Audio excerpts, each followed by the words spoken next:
their inner strength no matter what they are going through. She's a big advocate of mental health and believes that vulnerability is strength. Presenting her speech titled, Trauma Raised Me, Strength Saved Me. Here is Toastmaster Therese. Thank you.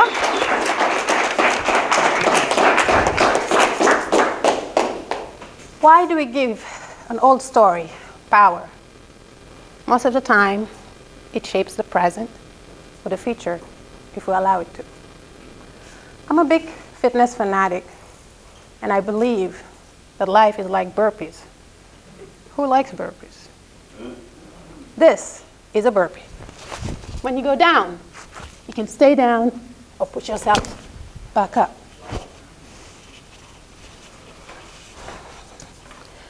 I was brought up to believe that women are to be submissive, used for their bodies, that women are inferior, whether in relationships, their appearances, to the career of their choices.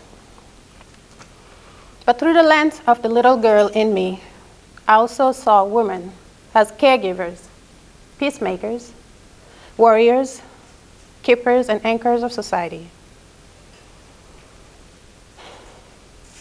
Growing up, I always wanted to speak my mind. Although I was limited, I found my own resources. For example, when I was in high school, during summertime, I joined multiple NGOs, and I helped sensitize married women about taboo subjects, such as sex life, how to avoid Irish twins, even demonstrating contraceptive methods. Who did I think I was? I was only 17, seriously. Today, I understand that challenges are inevitable in life, and then they can provide valuable lessons, experiences that can strengthen and empower you. Just like burpees, with experiences you can learn, grow, and get back up, especially dealing with traumas and adversities. I was a victim of incest at such a young age. I saw my innocence stolen before I could even understand the human body. I grew up seeing my father physically abuse my mother repeatedly. And every time she tried to leave, she was sent back by her parents, because that's what a good woman should do. Even after she found the courage to leave, we moved back in with my grandparents' house with 29 people, one household, one bathroom. You know the story. With extended family, physical abuse continued with my uncles throughout the years, with occasional broken leg, sometimes dislocated shoulders or swollen faces.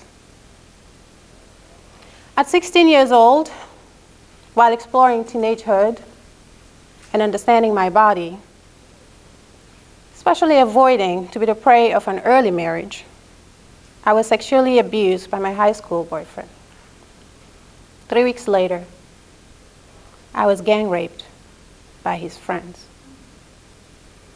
Guilt, shame, pain, silence, and why me dominated my world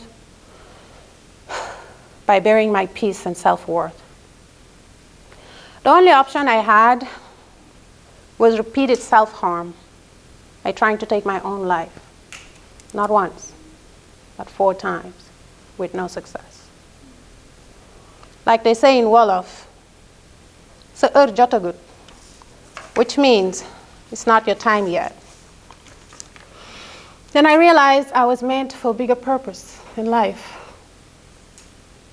After my 4th attempt, I finally broke my silence, confessed to my mother what had happened to me. She immediately took actions and went to the justice system. The police officer in charge of the investigation said to both of us, "You should have stayed at your mom's lap and wait for a husband instead of wandering around with boys."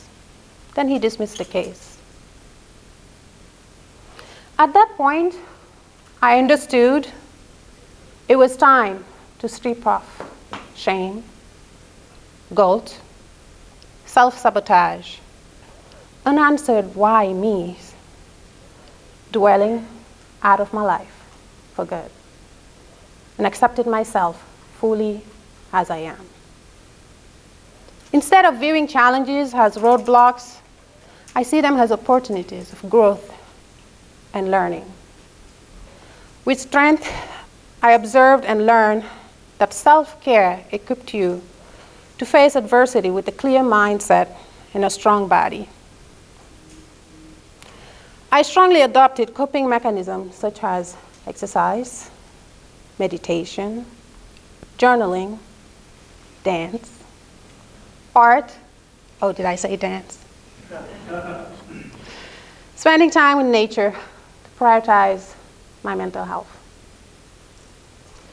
Use your vulnerability to motivate you into greatness, and remember to be kind to yourself, practice patience, and lots of forgiveness.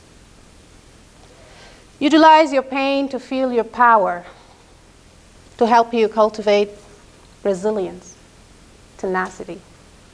And do not forget therapy.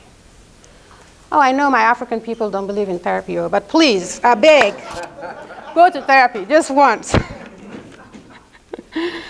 As I grew into adulthood, I used education as my own way out with such painful environment, successfully. Recently, I was reborn again. I found my strength and stepped into my power to break the famous curse, till death do us apart. I chose me. I decided to go through divorce. I challenged my limiting beliefs that I'm a victim and replaced them with I'm a warrior. Every time I stumble, I remember that a warrior mindset can help you tap into your inner strength and approach challenges with a resilient attitude. Do not let your present circumstances define who you are. It's about time we come together to stop intergenerational trauma, generational curse, by changing conversations and showing the next generation better examples, because we each are worth more than the pain and heartbreak. Thank you.